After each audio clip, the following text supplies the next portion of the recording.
झारखंड के कई गांवों और कस्बों में एक युवा नेता के भाषण को सुनने के लिए हजारों की संख्या में लोग पहुंचते हैं। पहला चुनाव लोकसभा का है। यदि आप लोग गलती से 2 एमपी हम लोग को जिता कर भेज दिए तो बदले में हम लोग वचन देते हैं पूरा दिल्ली को हिला के रख देंगे। पूछिएगा मंत्री जी को फोन कीजिएगा कि सारे दिन क्या हाल था, बोला यार इतना नाम सुन के हमने पानी पानी भैया।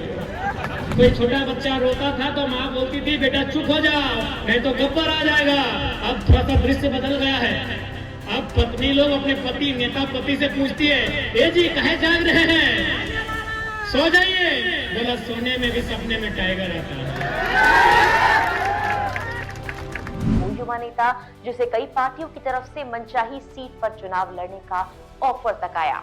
युवा टाइगर के नाम से मशहूर जयराम महतो अक्सर अपनी जीप के बोनट पर खड़े होकर रोजगार, अपने अधिकार और न्याय की बात करते हैं और जनता सुनने भी आती है।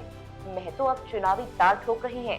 उनको मिल रहे समर्थन की कहानी उनके नामांकन में जमा हुई भीड़ से पता लग रही है। बिना किसी राजनीतिक सपोर्ट के आखिर महतो कैसे इतना पॉपुलर हो गए, हम उनके बारे में क्या जानते हैं और वो अब तक किन किन मामलों को लेकर सुर्खियों में रहे हैं, सब कुछ आपको बताएंगे इस वीडियो में। किसी नेता की तरह कुर्ता पायजामा नहीं, कोई हाई प्रोफाइल सिक्योरिटी नहीं, जीन्स शर्ट में एक आम सा युवा जब झारखंड के गांवों में जाता है तो नेताओं की सभा से भी ज्यादा भीड़ लग जाती है। नाम है जयराम महतो। कितना सहेंगे भाई, यही सहने की दशा है ना। यही सहते सहते हम लोग तो सब कुछ गंवा दिए। हजारीबाग गंवा दिए, नहीं गंवाए। क्या है विधायक यहाँ का, कहाँ का है, यूपी का। कितना गंवाएंगे, विधायक गंवा दिए, सांसद कहाँ का है, सांसद भी गंवा दिए। क्या लगता है भैया कहाँ जाइएगा, खत्म हो जाएंगे। इसीलिए आज खड़ा हो जाओ, जाग जाओ। अभी तो विधायक सांसद हाथ से गया है, ये जमीन खेत खलिहान सब चला जाएगा। कहा तो ये भी जाता है कि राजनीतिक पार्टियां महतो को अपनी तरफ से चुनावी मैदान में उतारने के लिए पूरी जोर आजमाइश कर चुकी हैं।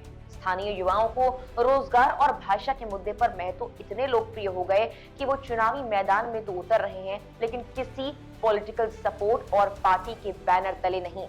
गिरिडीह संसदीय लोकसभा क्षेत्र से महतो निर्दलीय उम्मीदवार के तौर पर ताल ठोक रहे हैं। इंस्टाग्राम पर उनके नामांकन की तस्वीरें किसी भी पार्टी के प्रत्याशी को चुनौती का अंदाजा बताने के लिए काफी हैं। अपनी बायो में वो लिखते हैं मॉडर्न एरा भगत सिंह। झारखंड में स्थानीय नीति और युवाओं के मुद्दों पर जोरदार आंदोलन से जयराम महतो पिछले 4 साल में बड़े क्राउड पॉपुलर लीडर के तौर पर उभरे हैं। उन्हें झारखंड में सियासी तौर पर प्रभावशाली कुर्मी जाति का बड़ा नेता माना जाता है। लगभग 2 साल पहले महतो ने विधानसभा का घेराव किया था।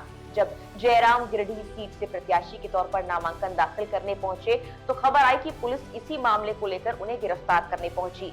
महतो की गिरफ्तारी की खबरों के बीच वो इंस्टा पर एक्टिव हैं और रिपोर्ट्स के मुताबिक महतो के समर्थन में लगी भीड़ को देख पुलिस को खाली हाथ ही लौटना पड़ा। गौर करने वाली बात तो यह है कि महतो झारखंड के पूर्व सीएम हेमंत सोरेन पर कई बार निशाना भी साध चुके हैं।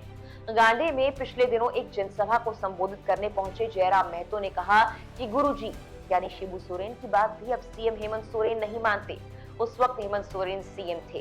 राजनीतिक महत्वाकांक्षा और अपने निजी स्वार्थ में इस तरह से वो अंधे हो गए हैं कि अपने पिता की बात को नहीं सुन रहे। उन्होंने कहा अगर सोरेन परिवार में से ही किसी को मुख्यमंत्री बनाना है तो उनके स्वर्गीय भाई दुर्गा सोरेन की धर्मपत्नी सीता सोरेन सदन में है, लेकिन हेमंत सोरेन अपनी धर्मपत्नी को सीएम बनाने की सोच रहे हैं।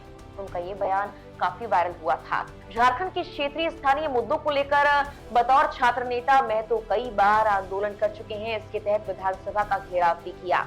झारखंड के धनबाद में एक बार 44 डिग्री के तापमान के बीच तकरीबन 60 से 70 हजार की भीड़ ने राज्य की सियासत में एक हलचल पैदा कर दी थी। ये भीड़ उन छात्र युवा नेताओं के आह्वान पर लगी थी जो राज्य में पिछले कई सालों से भाषा, डोमिसाइल, नौकरी, रोजगार के सवालों पर आंदोलन की अगुवाई कर रहे थे। इस आंदोलन से उभरे सबसे बड़े नेता जयराम महतो ने राज्य के कई जिलों से जुड़े छात्र युवाओं की भीड़ के बीच एक नई राजनीतिक पार्टी झारखंडी भाषा खतियान संघर्ष समिति के गठन का ऐलान किया था। इसी के बाद से धनबाद के तोपचाची इलाके के रहने वाले जयराम महतो को राज्य भर में युवा टाइगर के नाम से जाना जाने लगा। उनके भाषण के सैकड़ों वीडियोस को यूट्यूब और फेसबुक पर काफी व्यूज मिले। तमाम चैनल्स और अखबारों में उनके इंटरव्यूज भी नजर आए हैं। वो कुर्मी जाति से आते हैं और राज्य की राजनीति में इस जाति को आदिवासियों के बाद सबसे ज्यादा प्रभावी माना जाता है। ऐसे में उनका चुनावी मैदान में उतरना पार्टियों की टेंशन बढ़ा रहा है। फिलहाल के लिए इस वीडियो में इतना ही।